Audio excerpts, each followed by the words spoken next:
Hi everyone. I am here today to conduct an interview. By the way, my name is Cris Magante, and as a course requirement, I'm going to interview two teachers that I've known. Actually, they are my relatives. I will be asked them a questions for aspiring teachers like me, and I hope their answers will enlighten us as a future teachers.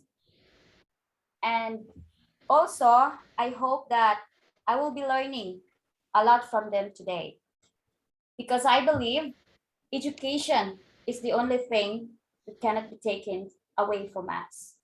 So, hi, teachers. Uh, Hello, good is Hi. is that okay that I'm going to ask you some questions today? Here is Miss. Yes, it's our pleasure to. Thank you so much, ma'am. And our first teacher is Miss Teresa Ibanez, and the other is Miss Charito Kagaanan. So now I'm going to start to ask for the first part of our interview. Like, both of you, what school you are teaching right now? Miss Charito, Hi. oh, Teresa, rather. Hi. Good day. I am Teresa Ibanez. I am teaching at the Senior High School Department of Catigbian National High School located in Catigbian, Bohol, Philippines. Yeah, and that's the same place in my. That's where I live right now. So, Miss Charito, where are you right now, or what school you are teaching? I am currently teaching in Thailand as an ESL teacher, and I am a teacher here for almost 4 years now. And I'm handling Mathayom, which means high school students. Oh, okay, and then Miss Teresa, since that's my next question that already answered by Miss Charito. So now you're what subject you are teaching? I am teaching senior high school subjects, particularly in the field of social sciences. I am handling introduction to the philosophy of the human person and understanding culture, society, and politics. I am also handling applied economics and Philippine politics and governance. Thank you for And that. I am also teaching for almost 8 years this coming June. Oh, it's nice that I know that you enjoy. I'm sure that you are enjoying as a teacher right now because as what I can see in your face, you're happy there, even though it's a pandemic time. So now I'm going to tackle the part two of my questions for you. So for you both, what is an ideal teacher? Miss Charito? For me, an ideal teacher is the one who believes in every student's capacity, ability, and a teacher who communicates with the students beyond the school time. Like after school, you have time for them, like talk to them deeply, know them. You have to know your students and the testimony that you are living that would give impact to your students. Oh, good answer, Miss Charita. And Miss Teresa? For me, an ideal teacher does not only teach from the mind, does not only teach from the mind, but also teaches from the heart. So, as an ideal teacher, you go beyond the limitation of a teacher. To make it short, Yeah, and like as a whole, you also teach them like the good moral and values, right? yes, you're not only the teacher, but you're also a friend, a confidante, the second mother. Just like those kanang things. Yeah, thank you for that. Now let's go to like what is your teaching philosophy, Miss Teresa? So I believe that was one of my project when I was in my college years. So my guiding principles as a teacher, so I believe that every student, every individual is unique. That's why they have different ways. They have different ways in learning. That's why you need to vary your uh, teaching techniques. And every child is very special and unique. That's why do not judge them according to its cover, but judge them as you flip its pages. Oh, what a wonderful question, answer, Miss Teresa. And how about you, Miss Charito? Yeah, actually, there's a lot of beautiful philosophy, but for me personally, for me, as aside from my desire and passion for teaching, I teach because I don't want to stop learning. As what Miss Teresa said, that every child is special, they are unique.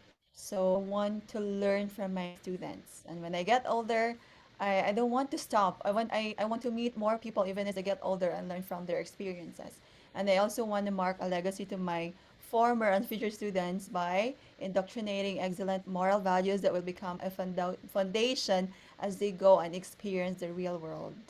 Yeah, because Yeah, I believe that if they are molded in life, they have good values.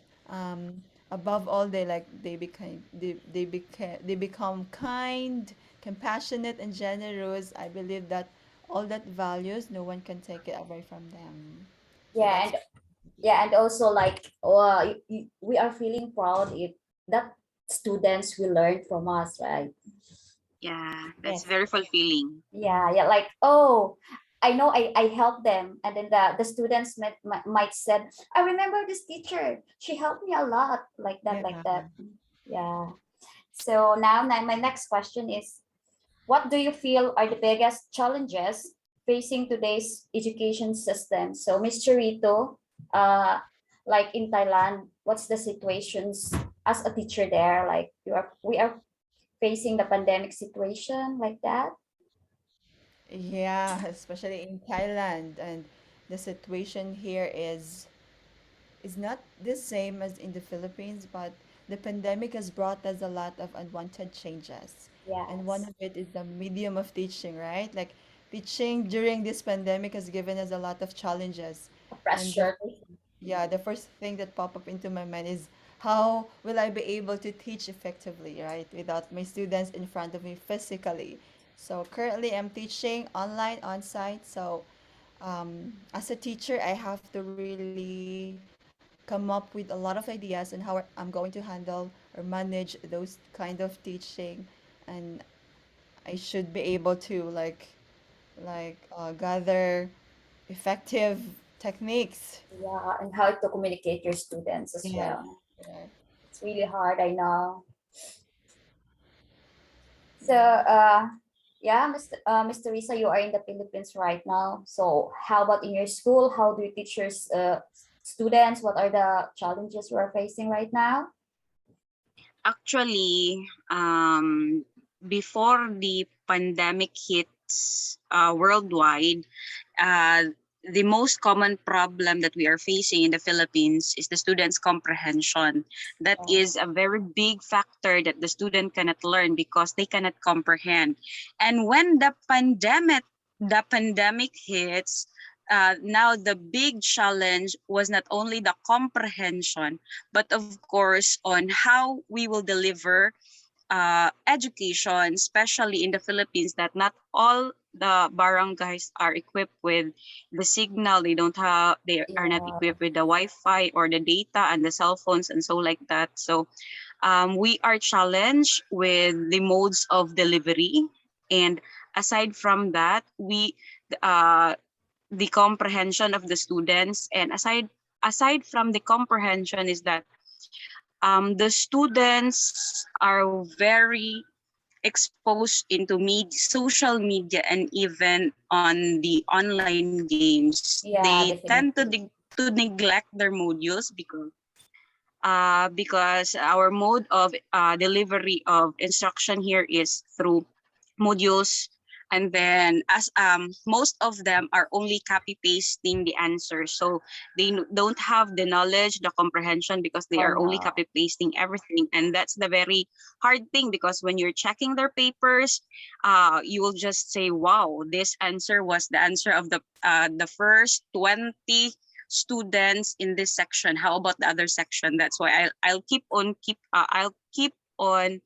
noting their papers, who is the source of this one. Oh That's no. why those are just mid kuan pa na siya, um those common problems, but there are lots of problems, but I will only cite those common problems that we are experiencing right now.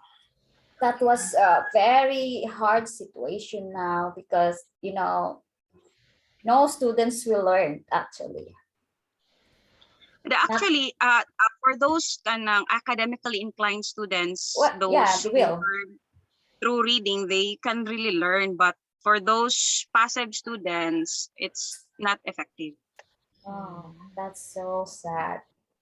So what can we do? Mm. It's the government policy that they are just having their modules. And so I know some students, their classmates will answer the modules, and you're just playing mobile games like Mobile Legends. That's very hard Mm. situation. So in order for you, like, what are your suggestion to solve that problem, Ma'am Teresa?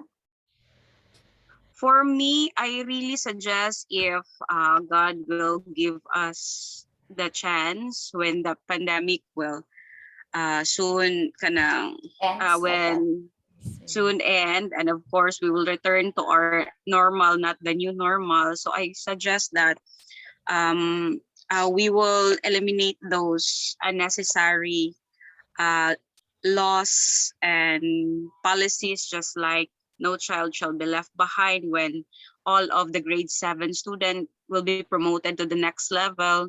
So we should eliminate those policy that kanang degrade Yeah, the degraded. yes, the Philippine educational system, because it's not applicable, since the child will be promoted to the next level without even Learn. understanding. They cannot Yes. even um read simple kanang koan Action sentence, just sentence like that. Yeah.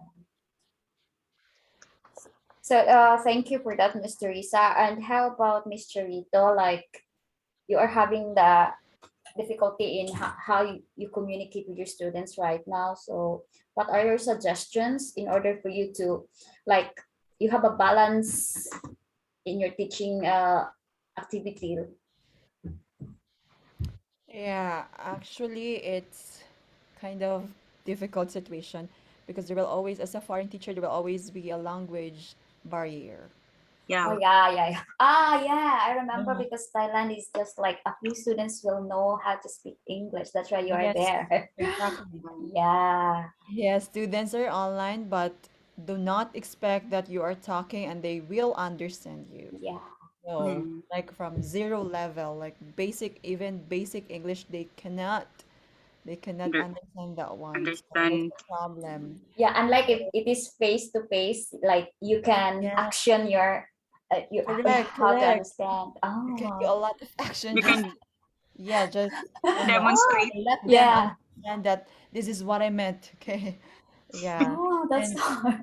yeah, so hard. So my suggestion maybe it's in the government, because pandemic will always be like at the top. The government has to do, actually they are like doing the vaccines, but my suggestion maybe all the students have to do the vaccination and then Yeah, let but the they are students still young. Like go. Yeah, that's what? why. Like Because how age they are you are teaching right now? Like minimum. How young? How I young they are? Yeah, I mean. yeah, I am teaching math, high school one to what grade seven, right? In the Philippines, grade Yeah. 7, 8, 4. Yeah, Oh, so they are high school students. fourth So year. there might be a vaccine already. Yeah, they can. Oh, But that's hard. others don't want to have it. Just the Yeah, same yeah, as the they are Philippines. correct. Yes. Parents are worried about it. So those students who are afraid, then you have to stay at home. But those students who are vaccinated, because it is a requirement, so you have to go to school. So teachers, my suggestion has to like come Be up fully with really a good technique. Yeah, yeah, yeah. differentiated technique. Oh, I Correct. see. So now let's have the last questions for this interview, guys. And now this is the most important. I want to hear from you both as a teacher. And like, what is your message that can give to those who aspire to be a teacher in the future like me? So Miss Charito, I want to listen from you, and I hope I would learn a lot. Yeah. Uh, Honestly, I am not a teacher by profession. I am, ano, I am a community development student, and but as I teach here in Thailand, I learned a lot, like handling managing students, from community students to being a teacher. So maybe I can say to those who aspire to be a teacher, if it's your passion to be a teacher, if you really want to be a teacher, then go on and practice love, patience. Okay, because Yeah, in teaching is not patience is the most easy. important. Yeah, because teaching is not easy, and you will meet a lot of characters ahead of you, Yeah, not just your students, but your like colleagues. yeah. The other teachers too. Like you need to, you need to like Need to blend. pakikisama sa in Tagalog. Yeah, you have to go blend with your colleagues. Yeah. Yeah, Yeah. And then yeah, practice it. But if you are like if you're practicing teacher or teaching right now, and then you don't have a choice, then maybe you have to think it again. You have to think again, because Need to think twice. yeah, it's not easy. It's not easy because as what others said or a famous saying said that being a teacher is the most difficult profession. no, I remember before. What is that one? Noble A profession. noble profession, No, yeah. the noblest Yeah, profession. Because you'll be the teacher, you'll be the mother, you'll be advisor, you'll be the doctor. If you're a teacher, you'll be a nurse. You have to take Yeah, care of them. You have to protect them. You have to advise them. You have to look for everybody. So yeah. practice patience and love because in the thank you end, so love Star. wins. thank you so much, Mr. Rito. I will promise. Promise. How about Mom Teresa? What can you uh, advise me as My advice for you as a future teacher, you must be patient. You must be patient enough in handling your students, in handling all the pressures in everything, because you will be pressured academically as well as you will be pressured by your peers. So I would like to add that do not only do what you like, but do what you love. Because yeah, when you do what you like and you like what and you love what you do, it will be very essential in every endeavor that you are into. Aside from that, so when you want to become a teacher, you are not only a teacher because, as what they've said, uh, being a teacher is the noblest profession, and you are the repertoire of knowledge. You need to be a good role model. Aside from that, um, you need to take in charge of everything when you are a teacher. That's why patience is a virtue if you want to become a teacher. And if it is your call as a teacher, then it's good for you. But if you just want to become a teacher to become professional, then just make sure that uh, you will commit to your profession. But when you become a teacher, it is good that it is also that your vocation, because you will live with it and live as a teacher, not only as a teacher in the classroom, because when you walk out of the classroom, even in the community, you are Community. still a teacher. That's why you need to be a good role model. Wow. Such a very, very beautiful and nice answer, teachers. And I hope that your words will always be in my heart when I am going through my journey. Or Soon. yeah, and say thank you so much for today's interview. And I am happy to see you both also. And thank you so much. You're I, welcome. Much. Kapun ka. what is that in Thailand? Kapun ka? Kapun ka. Kapon ka. Salamat. Kapun ka. So you know already Salamat po. Thailand words, or what is that language? Lit. Thai words. Thai. Yeah. Wow. Okay, thank you so much, teachers, and see you soon if we will go to the Philippines someday. Soonest. Soonest, and thank you so much. Bye bye.